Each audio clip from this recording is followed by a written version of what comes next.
Good morning and welcome to this morning's Theo Murphy Initiative Australia FAQ session. My name is Zach Uridello. I'm the Diversity and Inclusion Director at the Australian Academy of Science. I will be facilitating our discussion with the wonderful panel members of previous Theo Murphy Initiative activity recipients. Before I start the discussion, I just wanted to firstly acknowledge the traditional custodians of the land in which I'm meeting on today, the Ngunnawal and the Ngambri people. And I also like to acknowledge the traditional custodians of all the lands of which we're all dialing in from today, and pay respects to elders past, present and emerging. I'm, as I said before, the D&I Director at the Academy of Science, and very fortunate to work with an incredible team here at the Academy that has been delivering the Theo Murphy initiatives within Australia for a number of years. And I just wanted to thank you all for making time for being here today. This session is recorded and will be made available after the event. So if you have any follow-up questions or concerns, please don't hesitate to get in contact or to direct private message me or my colleague Aisha Satipa, who's also in the session, and we're more than happy to assist with directing the conversation this morning. Before we get into a bit of a brief introduction of our participants and the panel, I just wanted to give you a bit of a brief overview of the Theo Murphy Initiative Australia, or TMI 2022-2023 round, which is a little bit different to previous years where we have three funding streams available: flagship, amplify and participation support. And I'll speak to that in a bit more detail towards the end of the session. But we are really fortunate to be joined by former TMI participants from previous years and rounds. So while the funding opportunities and initiatives that they participate in is a little bit different, there are also a lot of similarities with the available funding streams under the flagship model. But to get us started, I'm just going to quickly invite the other participants to give a bit of a brief overview and introduction of themselves and the initiative that they participated in. So I'll quickly hand over to Esther to get started, and then I'll introduce you to Ed and then Sarah. Over to you, Esther. Hi, good morning, everyone, and welcome to today's seminar. I just want to acknowledge that I'm dialing in from Mianjin, the land of the Yagra, Yugra, and Yugrabal and Turrbal people. And I pay my respects to the elders past, present, and emerging. So we just finished our Theo Murphy event. It was, we put together an interdisciplinary event looking at how the idea behind it was to understand how we can cross boundaries or span boundaries to collaborate across disciplines, but not only just collaborating across disciplines, but also how we can develop solutions for action and action across human health, ecological health, and addressing policy and governance frameworks within them. The event, as with all Theo Murphy events, was designed to be led by early and mid-career researchers. And we had representation from both early mid-career researchers and HDR students from Griffith University, from University of Sydney, from University of Queensland, and from Queensland University of Technology. So a good mix of early and mid-career researchers across four institutions. And we had a two-day interdisciplinary symposium, but also scaffolded by professional development workshops. So two before the symposium and two after. And I will speak a little bit more in detail about these workshops and what this event and what we gained out of it. And also my colleague Ed will also speak a little bit about our event as well. So I look forward to engaging with you all further and answering any questions you may have today. Amazing, thank you, Esther. And as I was saying before we got started, I absolutely adore your background. That is so beautiful. Ed, I'm aware you and Esther are on the same initiative, so I might hand it over to you as well for a bit of a brief introduction. Thanks, Zach. Thanks, everyone, for joining. I'm Dr. Ed Morgan. I work at Griffith University, so here in Meanjin or Brisbane. So I'd like to pay my respects to the Yagra and Turrbal people, the traditional owners of the land, and extend those respects to elders past and present. Yeah, I worked with Esther on Flourish. I think Aisha's just added a link in the chat to what we did. It wrapped up just earlier this month, or the event itself did. The outputs hopefully are still carrying on, and we're still working on getting some good outputs out of that. It was a great event, but it was a lot of hard work as well. But I won't add any more to what Esther said.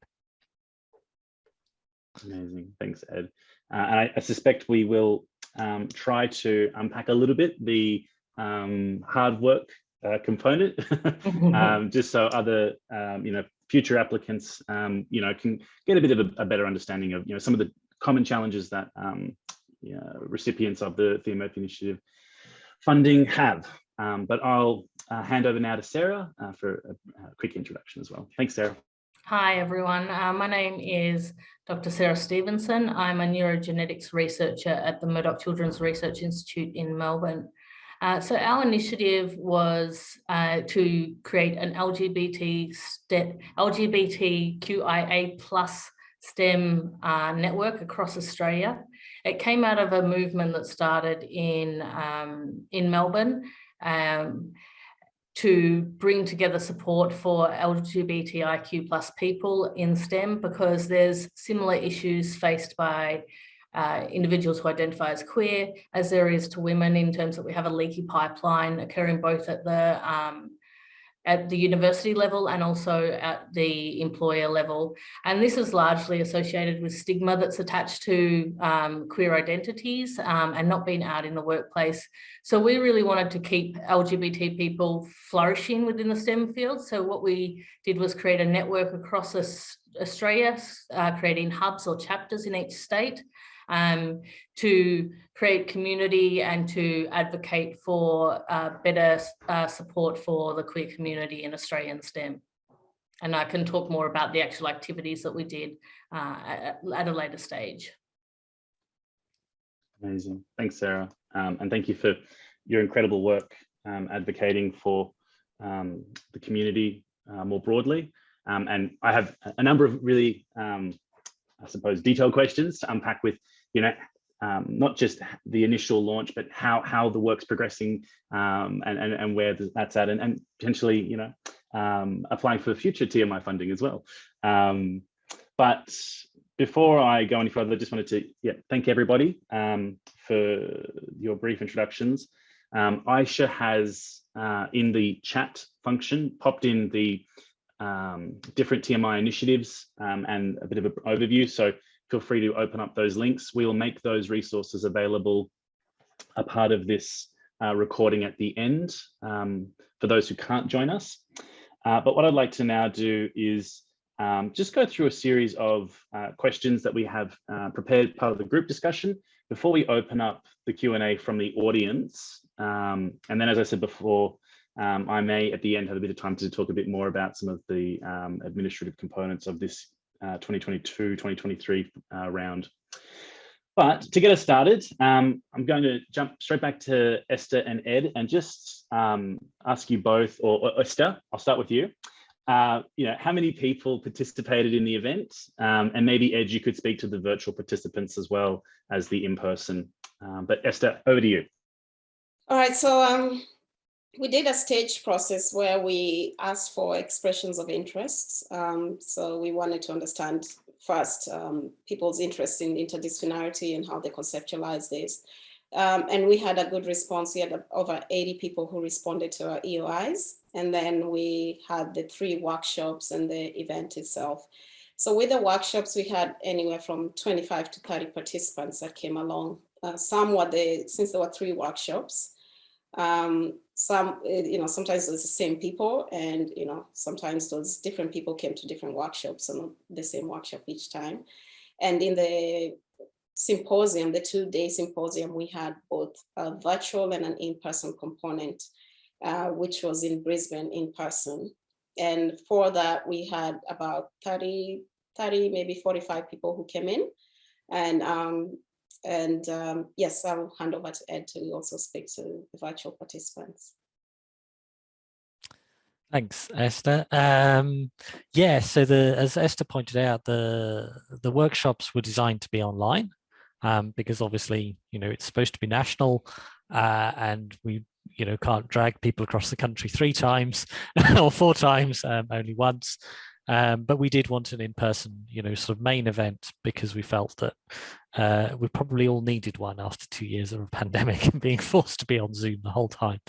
But so the workshops, they worked really well. We found some really great facilitators who had lots of experience running online workshops, but it did limit a little bit what we could do. We started out, we designed everything to be as interactive as we possibly could. And just by its nature, the online one is a little bit more difficult. It's not to say it can't be done. It's kind of an extra skill that you need to, or your facilitators need to be able to do well. For the symposium, we did have an online component.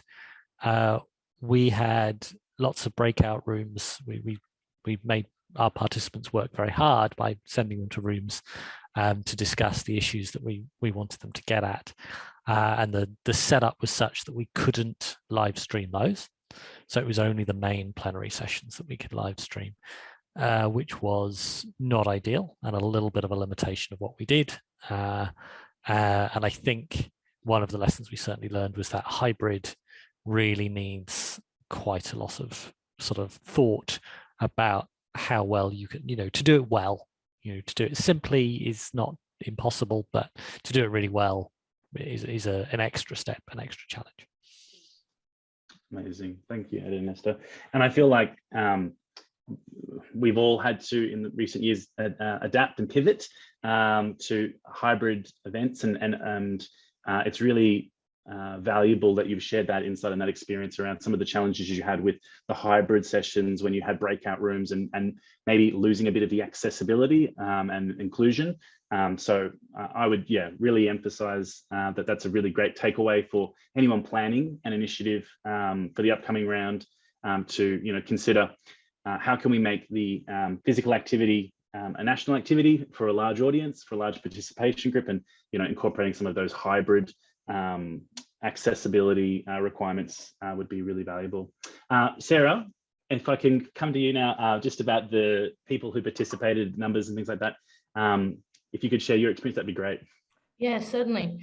So the way we actually launched QueersInScience on a national front was, it was quite nice timing. Actually, we'd received funding from the Victorian government to host the first ever seminar for LGBT people. And in doing so, we got leaders from around Australia in the STEM fields who were queer people. I'm going to use the term queer here to represent everyone within the LGBTIQ plus community, because it's very hard to keep saying LGBTIQ plus. So queer leaders to present their research, and that was attended by about 200 people from all over Australia, actually. And we had about 2 weeks before that been told that we got the Theo Murphy, so we invited the Academy of Science to come down and actually announce the award there.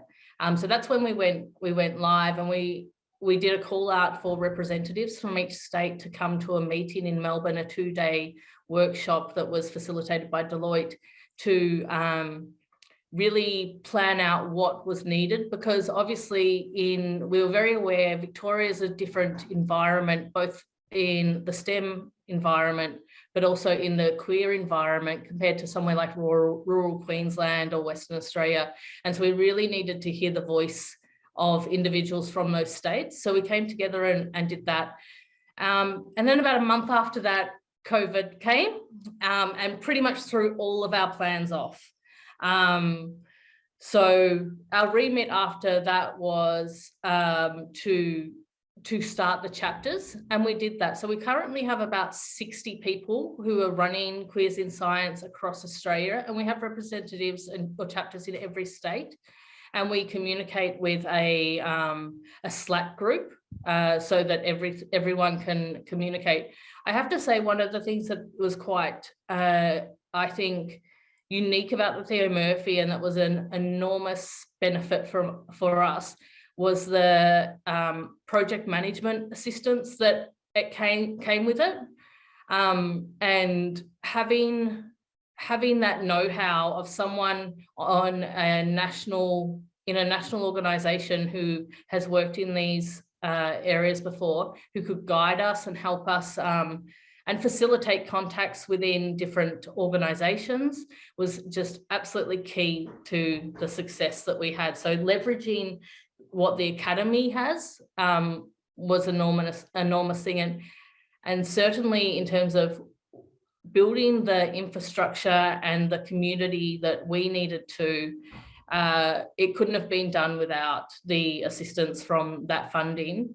The other thing that we needed to do that we're very mindful of was that each queer community in each state needed to create their own community. So we grew as a grassroots initiative in Melbourne, and we had time, and we didn't want to go in and tell the other communities what they needed.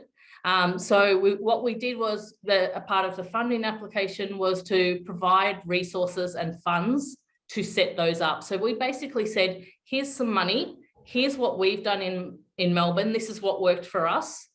Find out what works for you. And start just building a community and start creating connection within your states. And then let's continue talking, and let's work out how to govern that later. Once we build something, let's not try to govern something before it exists. So we're actually in the process of setting up our governance structure now, which we were able to do with some money that we had left over from the Theo Murphy. And we're doing that through a consultation process with a company that sets up not-for-profits. Again, because we don't want to reinvent the wheel. We don't know what we're scientists, the majority of us, and we're not lawyers or business people. So we're doing it through guidance, but also making sure that we have that what we're creating and our governance structures are reflective of what's needed in the society, and able to adapt to the changing needs of both the STEM community and the queer community across the board. So as I said, each chapter does their own thing, and the majority of that is social events to create community. So we might do panel discussions where we'll have different people come in. So for example, a recent one here in Melbourne was tea with trans friends. Transgender people are incredibly marginalised in our society, even more so in STEM. There's a few friends who they said the first time they've ever been in the room with another transgender scientist was where we've been at a Queers in Science event. And so for them to share that experience, and also, for us who aren't trans, I'm not trans, and so to be able to understand and empathise with what their needs are, which are different from my needs. So we do have 5 pillars, and I'll just quickly touch on those. So they're visibility, advocacy, community, education, and intersectionality. And the intersectionality is incredibly important because, we're more than just, we're both our professional and our personal identities, but also that could come into the colour of our skin, our religious background, and mental health needs. And so really trying to make sure that we are a place where all people who identify as queer feel a sense of place, not just, certain demographics of queer individuals. Amazing. Thank you, Sarah. And I might just unpack that a little bit and come back with another question as well, if I can. I thought it was really, really valuable, your point around understanding the I suppose national audience of the initiative that you're putting together, and the challenges of Metro Victoria versus regional Queensland, and the stereotypes, the stigmas that exist within communities, within different institutions that exclude the queer community, and having that really clear understanding of, okay, well, how do we put together an event or an activity that caters to a diverse audience of queers in STEM. So I think that was a really, really valuable piece. So thank you for flagging that. And also I just wanted to touch on the 5 pillars and how that work's progressed and the impact that that's now had. At the time, what was the impact and now? Because I feel like what we know from a diversity and inclusion perspective in STEM, and from an EMCR perspective as emerging leaders in STEM, is that a lot of our understanding of queer community, of intersectional identities, is this overlapping barriers to participation, or the double-edged sword of multiple forms of discrimination that minority groups can experience within the sector.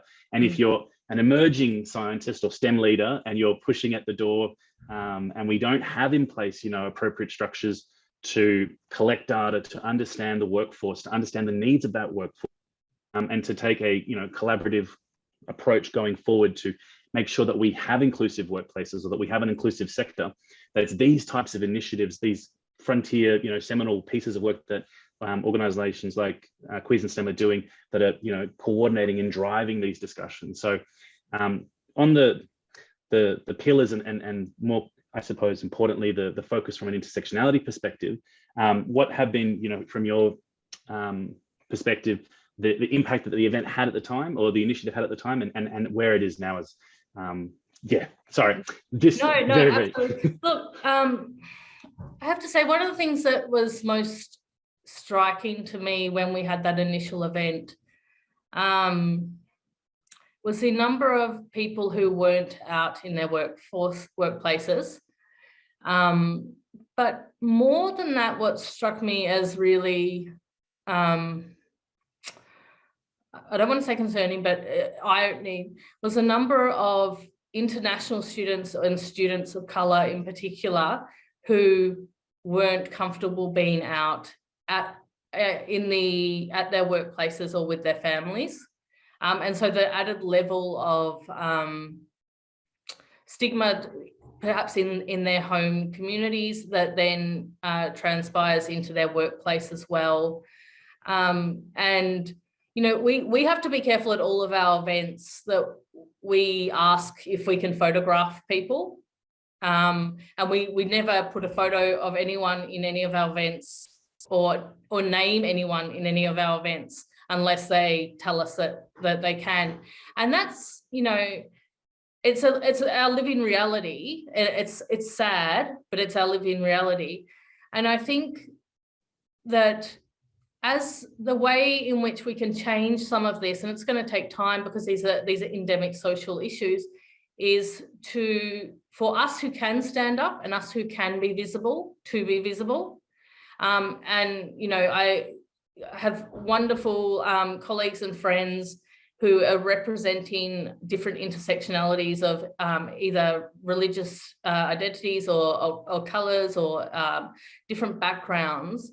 And so a young person seeing that person gives them a moment of freedom, that they too can succeed, and they can see a pathway for themselves through that. And I think the more in which we represent the diversity within our organisations, the more we'll see that. I think the other thing that's really key is the number of just ensuring that when we present, and one thing I again was surprised at is there was speaking with some people of colour in particular in STEM, and multiple people, there was, and I have to preface this by this is their experience, but there was a lot of underlying anger And it was both about their queer identity and also colour, and just not seeing themselves reflected and feeling like the other. And as a queer person, you feel like the other. And then I think they have potentially, my understanding is that they also feel like the other because of the colour of their skin. And so I don't know the answer to this. I think it's just important that we have these conversations, and we need to be having these conversations at every level of our organisations. We need to be having them at a national level. We need to be having them within our institutes, our universities, our workforces, because in essence, our workforces are microcosms of society. And if they're not reflecting society appropriately, if the individuals in our workforces aren't reflecting the demographics of society more broadly, then we have a bias and we have something that we need to look at and change and say, well, what is it about our organisation that's not attracting these people? Is it, and are we also, making it very clear that we want, transgender people in our organisation, that there's a place here, that they're safe here. And so I think that's really the major thing is, I'm a white cis chick, and I pass pretty heteronormative in general. So I'm, quite easily reflective of most people in my organisation in terms of, except for the fact that I'm gay. But other people who aren't necessarily don't feel the same sense of place necessarily, and there's different levels of sense of it of place in the organizations, and it's how do we start to change those so that people feel more able to be themselves, able to be here, but then flourish, because inevitably what we all want is the greatest level of scientific endeavour for this country. And the best way to do that is to get people with different experiences, different ideas, different ways of thinking into a room together, and feed off each other. Absolutely. Thank you so much for sharing, Sarah. That was really, really powerful from my perspective. I've observed and worked with individuals a part of the Queers in Science initiative, or current chapters, and I just know how important the work is and the impact that it has. And to your point around creating that psychological safe environment where people can bring their whole selves to the workplace. I think it's incredible that the Theo Murphy Initiative has the ability to support emerging EMCR, the future of the STEM community. So just, thank you for your sharing your insights on that.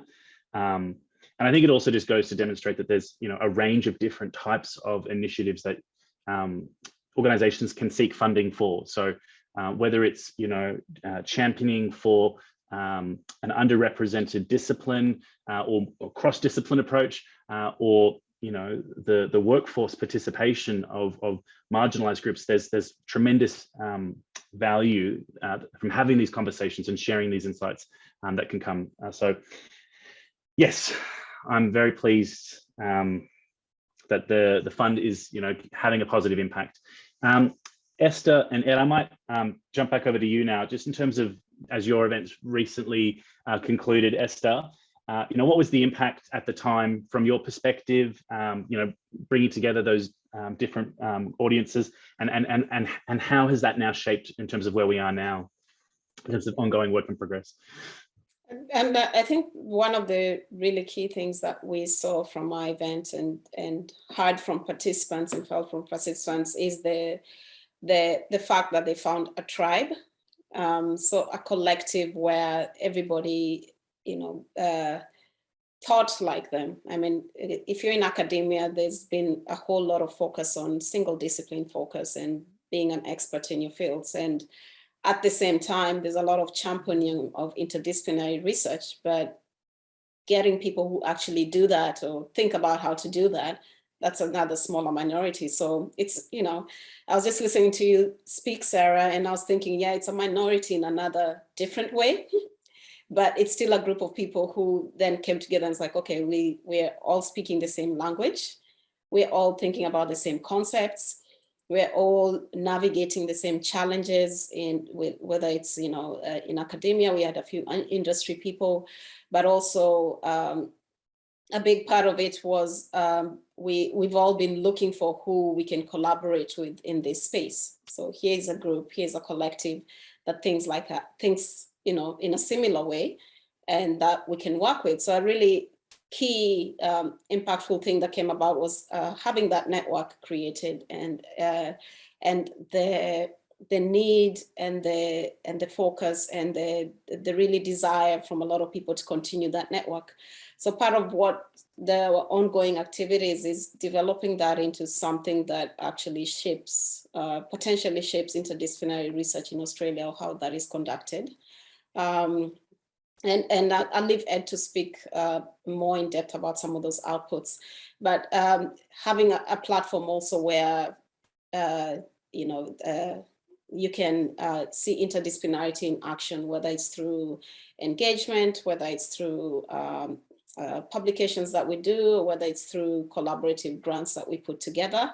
There's also, interestingly enough, the reach of the event, which we didn't anticipate beyond Australia, since we have this whole planetary health framing on it.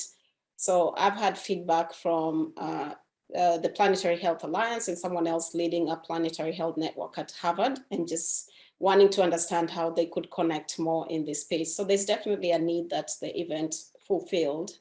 And we look forward to growing that network further. And I'll just hand over to Ed for a bit more of the details of some of that outputs and the impact they had. Sure, thanks, Esther. So as Esther pointed out, I think one of the key impacts was just getting like-minded people together who recognised that although inter and transdisciplinary work was talked about a lot, nobody was really, or everybody was facing challenges doing it, and those challenges weren't often recognized. And so one of the key outputs and hopefully leading to outcomes that we're looking for is what we're calling a playbook, which was actually advised by our supporters there at the Academy, which was just sort of almost a handbook or a combination of a handbook and a guide for, if you want to do transdisciplinary or interdisciplinary research, how do you, what is needed, what barriers you're likely to face, and most importantly, how might we address some of those barriers? So we wanted to focus on, well, what can we do, even though we may be fairly low down the hierarchy, or we may be, sort of busy doing other things. What things can we do to start promote transdisciplinary research in general, the benefits of it, the reasons why we need it, and also make it easier? Amazing. Thank you, Ed and Esther. I feel like, to your points around the global audience, we know science is global, and science is for everyone. So, maybe going into an initiative, you're not anticipating the reach it could have and the impact it could have. So thank you for that contribution. And also, Ed, the point just around the interdisciplinary, I feel like, there's so much anecdotal insight that I hear from, different parts of the STEM community or different parts of the STEM workforce where, we don't feel that we're connected or as connected as we could be, or that, contributions are perceived as lesser than, other types. But I feel as though the EMCRs have always been, the leaders and the emerging STEM workforce. And so, having that insight, hearing from these important voices is really, really critical. So thank you both. I'm conscious of time, and we wanted to definitely put together some time for some questions from the audience. I've probably got another 3 or 4 questions I would like to go through. I might jump straight back to you, Ed, just on how you assemble your team, and we'll quickly go through that question, and then we might open up for some Q&A from the audience. So over to you, Ed, on just how you assembled the team for the initiative. Sure. I mean, it started with Esther and myself. I think Esther came to me and said, have you seen this? I've got this idea. What do you reckon? And then from there, it started within our networks. So it was, other people we knew would be probably interested. And so it was kind of informal through the application, it's in the start of the application. And then as it became more serious and we're definitely going to go for an application and started fishing for some money from people, we put a call out through, our more formal networks. So not just people we knew, but we knew there were departments working on this or groups working on transdisciplinary research, and asked people to spread the word and say, look, if you want to be involved, this is how you do it. And the criteria is really only, do you care about interdisciplinary research around planetary health? That was our focus. And do you want to be involved in this? Yeah, perfect. Esther, did you have anything else about the team bringing it together, or some of the challenges that you might have faced with the team in terms of, working remotely and collaborating? Interesting enough, we had a really good team that came together. I think Ed's covered the basics. Initially, it was just going out through our networks. And I think the reason the team, we had a team of very like-minded people, but it's probably because we reached out to people we knew were keen on interdisciplinary research to begin with. And then that flowed on to others. So yeah, I don't have much to add on to what Ed said. Yeah, but yeah, I liked the team that we brought together worked well. Yeah. I think like-minded, passionate people who are, keen to see progress in a certain area. It's always a really good foundation for a good team.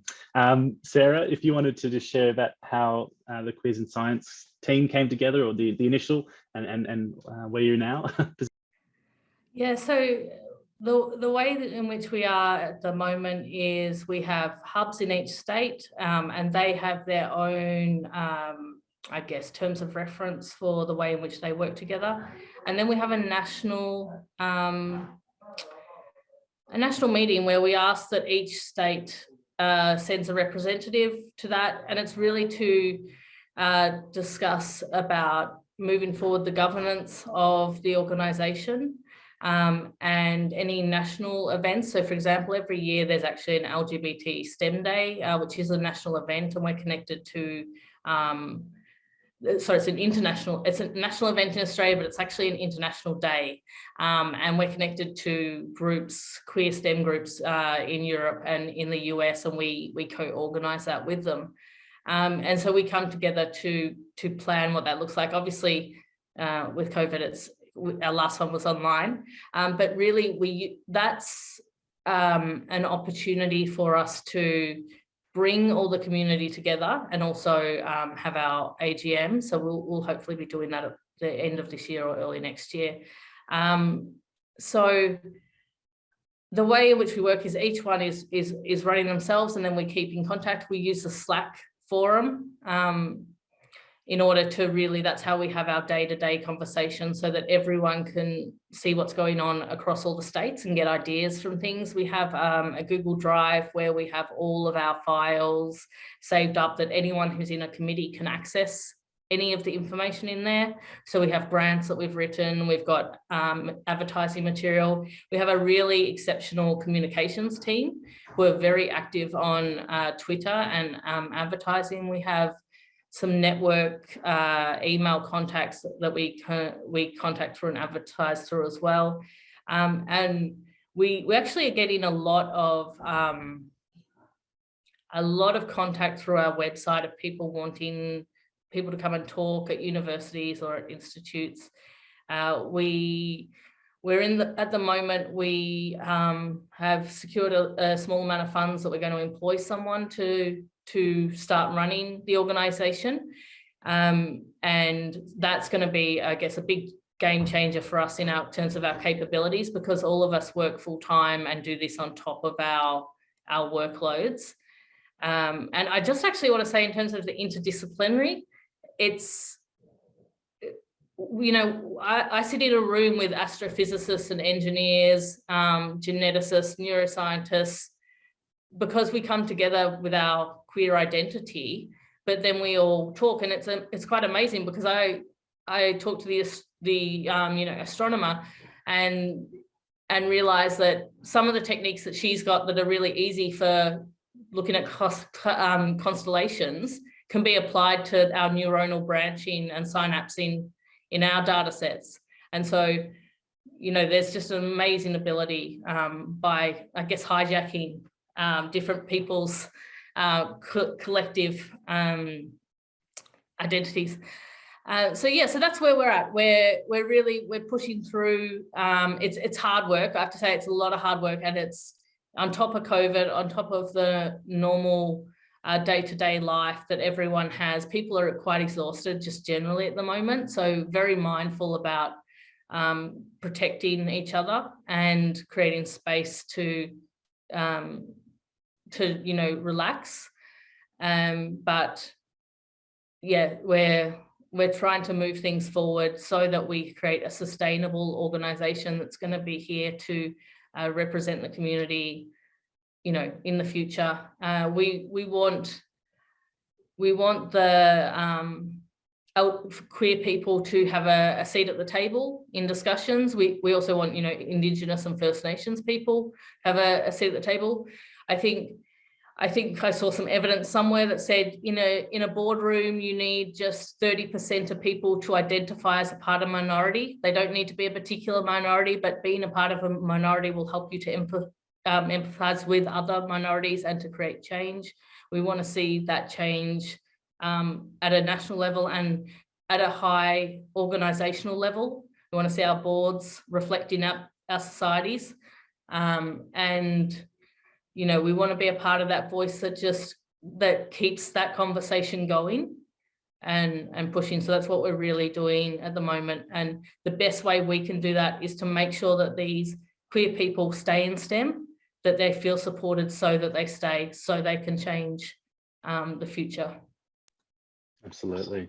And I feel like, your points are around the interdisciplinary, the shared ideas, the bringing together, the competitive advantage that, diversity of thought, diverse voices, brings together, in part of collaboration. There's so many tremendous positives and positive outputs that come from it. So it's great to see, these initiatives, come to life in practice and then continue to evolve into, now in a position where you're continuing to advocate for, a seat at the table at all levels of organizations, and, hopefully continues to have a really positive impact on, getting that representation and shifting away from some of the more, tokenistic, maybe forms of representation that exist in certain sectors, and actually, having that seat at the table and that voice. So thank you. I just wanted to, while we're waiting for a few of the questions that are just popping up on the screen for me, invite anyone who's here in attendance today, if you have a question about the 2022-2023 Theo Murphy Initiative round, to pop a question to the chat or raise your hand. I've got a question that I might come back to you on, Esther, just around what was the most unexpected challenge and the most unexpected win from the initiative, if I could. Yeah, sure. Off the top of my head, I can't think of any challenges that were unexpected. That's not saying that, we were this amazing team that thought of everything, but I think just interdisciplinarity, or when you get a group of interdisciplinary people together, there's a lot of factors you have to navigate, such as, are we thinking about the concepts the same way?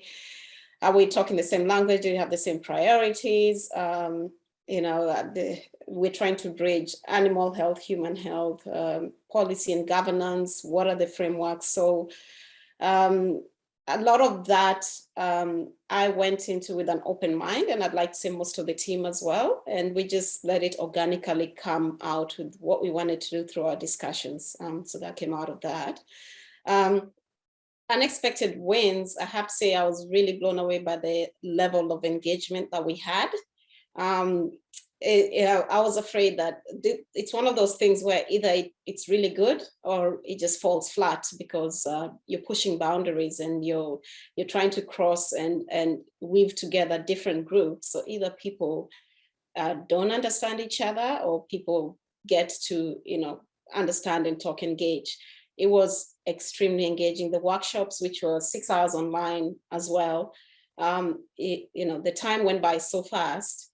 And we had the breakout groups, and you didn't have to prompt people. Everyone was just so engaging. The symposium as well, really extremely engaging. I mean, it just felt like it's one of those events where you feel like, I don't want it to end here. And hence why we have also this continued, how do we continue this engagement? How do we continue the network? How do we keep connecting people across disciplines? How do we get this going? So I was really blown away by that. I have to say, probably in my professional career, that's one of the more engaging events that I've attended and been a part of. Yeah, that's incredible. Thank you so much, Esther. Again, I feel like having now, in the time I've been with the Academy, observed a few different Theo Murphy initiatives, and whether it's, Sarah's ongoing, continued progress as an organization, or, the beginning of that work and how you can continue that work. I think it's just incredible to see these groups and like-minded individuals come together and continue that work. So maybe there's also some lessons to be shared and learned from different TMI initiatives. Ed, was there anything that, from your perspective, was an unexpected challenge, or the most unexpected win that came out of it? I don't think I can add much to Esther. I think the challenges were expected. The tech challenges, some of the logistics, everybody being busy, which we kind of knew, and just you had to be patient with people.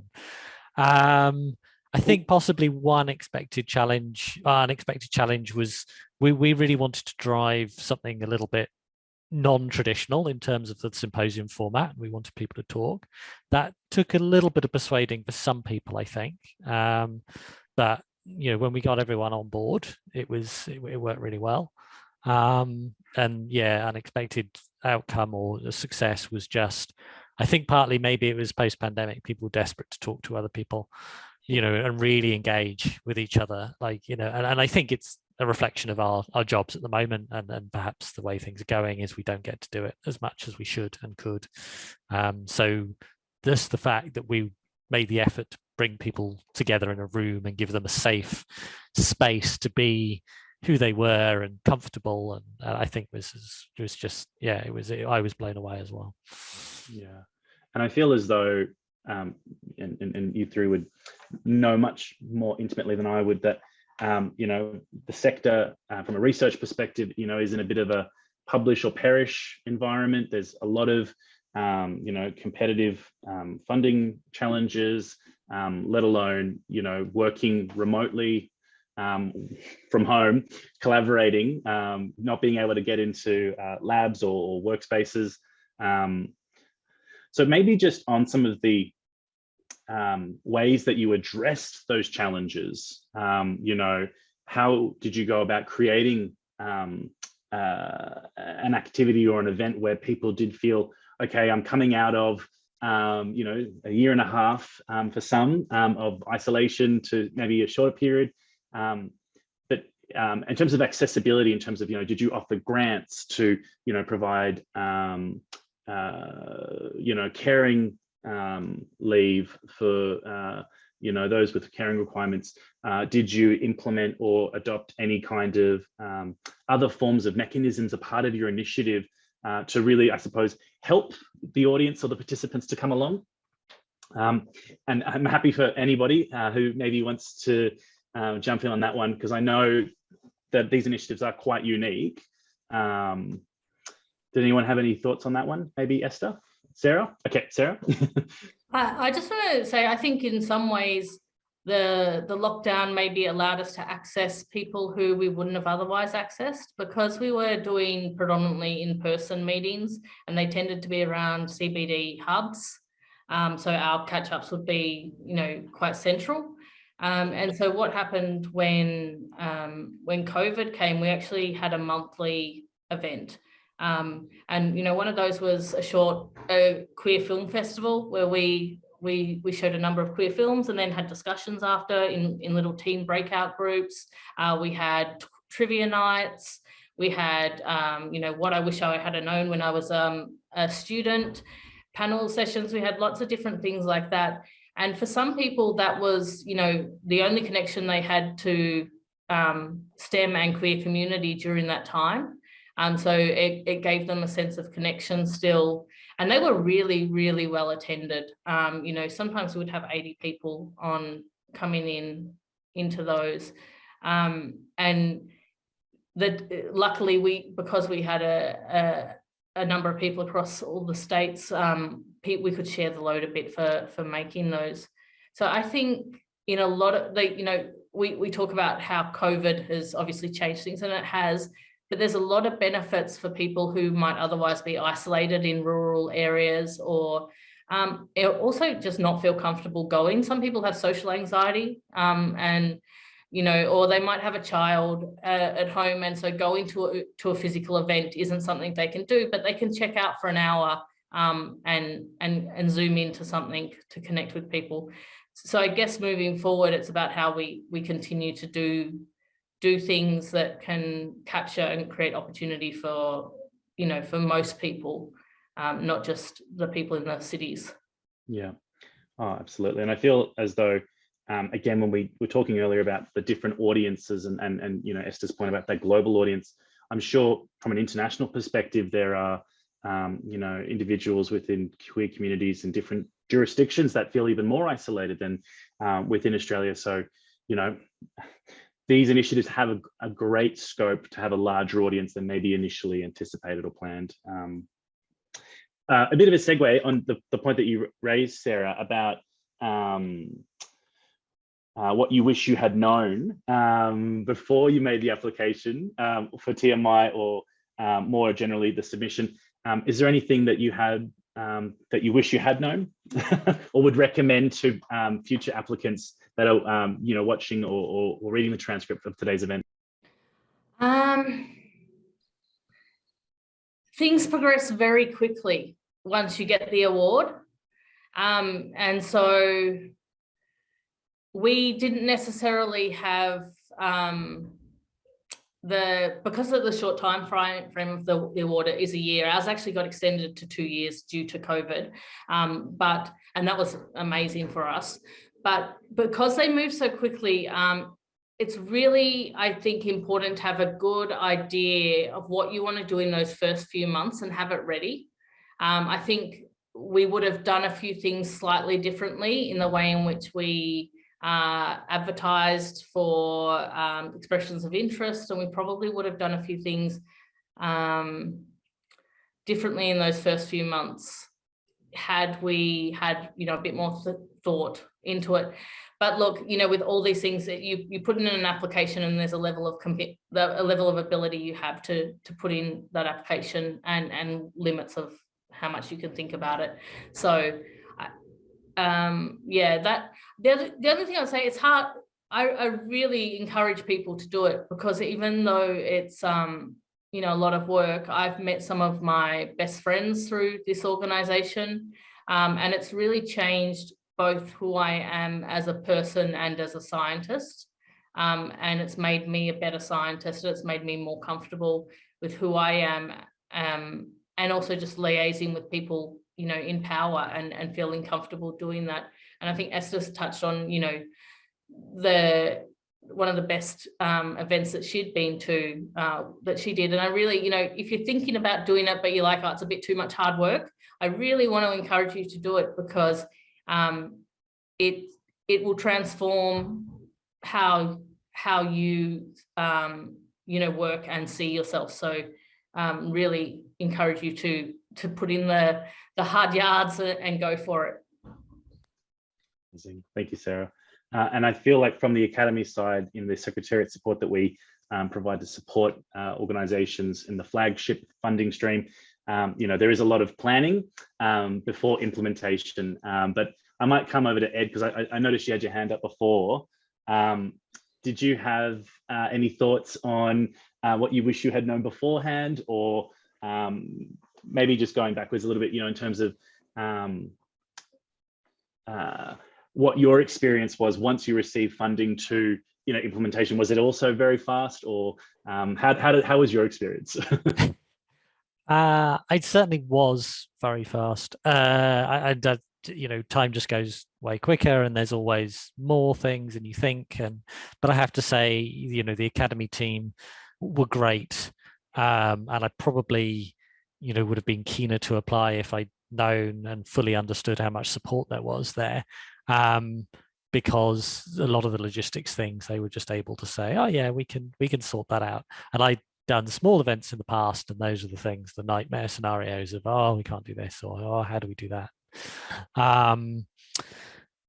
Yeah, I think just, thinking about access as a point I wanted to just highlight, as Sarah mentioned, there are lots of ways of helping people to access it, and it's kind of, helps if your team is a little bit diverse when you put it together. And I say that as somebody who is, the sort of a quintessential white male cis British. So, thinking about, how do mums, get here? How do people in rural areas get here? How to, just having those thoughts, I think, are really important. And people within your team will have had those experiences, hopefully, or, can at least help guide you. But you've got to be open to thinking about it. Yeah, I'd encourage people to apply as well. It's, if you want to do, I think from what I reflected on in the discussion so far is, if you see an issue, a thing, whether it's, queers in science, or, transdisciplinary research isn't respected enough, or whatever, there's a fairly good chance lots of other people out there see those issues, those problems, those things. And this is a great, the Theo Murphy is just a great way to bring some of those, people together and find some way of doing something positive about it. Amazing. Thanks, Ed. Esther, I might come to you for our last comment before I wrap up. From your side, what would you recommend people consider before putting in an application, or whether they should put in an application? Any tips, advice, recommendations from you? Yeah, I don't have much to add to what Sarah and Ed said. I mean, I think those are really great points. The one thing I just want to echo and emphasize again, I mean, again, the support from the Academy is amazing. So if you're hesitant to put it in because of all those logistical things, then it's really great support that was provided, and not having to worry about little tech things or how to stream people in. But also, just echoing Ed's point, I think the Theo Murphy Initiative is a space for those boundary pushing ideas that may not be accepted readily within where you work, or that you've been thinking about, but you're thinking, oh, that's a little far out there and no grant is going to fund this. I found that this was a space where you can conceptualize that idea and start the seed for something that could be revolutionary. So if you have a nagging idea that's been sitting there and you're thinking it's a bit far out there, I think this is the space to actually bring it to light as well. Yeah. Amazing. Thank you, Esther. And thank you all, Sarah, Ed, Esther. It's been incredible having you share your experiences as recipients of Theo Murphy Initiative Australia funding in the past. Just for everybody, while I'm closing, just wanted to outline that the current TMI 2022-2023 round opened and currently consists of 3 different funding streams. So there's the flagship funding, which is similar to the events that Sarah, Esther, and Ed have rolled out. There's also Amplify funding, which is a new stream of funding where instead of bringing together an entire event, there's funding available to amplify existing work and then participation support. There's more information about all of these funding streams in the current round via the Australian Academy of Sciences website under the Supporting Sciences Awards and Opportunities area, Theo Murphy Initiative Australia. And the round this year is using a Smarty Grants funding portal, so it's a bit easier and manageable than previous manual versions. So please feel free to check out all that information, and the round will close on August 12th, 2022. But again, thank you all for joining us this morning. It's been an absolute pleasure, and we look forward to continuing to see the success of these initiatives and these programs into the future. Thank you.